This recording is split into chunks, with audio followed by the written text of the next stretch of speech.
তোমার পুজো দিতে এসে কেমন লাগছে? সবই ভালো লাগছিল, কিন্তু ওই দৃশ্যটা দেখে ওই দিকটা দেখা, ওই দিকটা দেখে ওইটা দেখে খুব খারাপ লাগছে। মুখে গাইস দেখো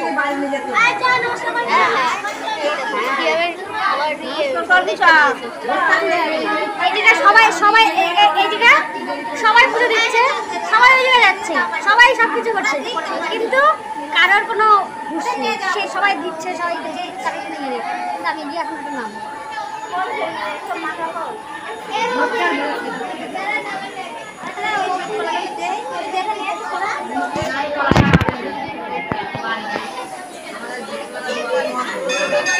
ভিডিওটা আমি একদমই বানাতাম না, কিন্তু বানাতে বাধ্য হলাম। শুধু এখানে বলে কথা না, আমি অনেক মন্দিরেই দেখেছি এই একই কাজ করে। যারা এসব করে তারা বোঝে না জিনিসটা দেখতে কতটা বাজে লাগে।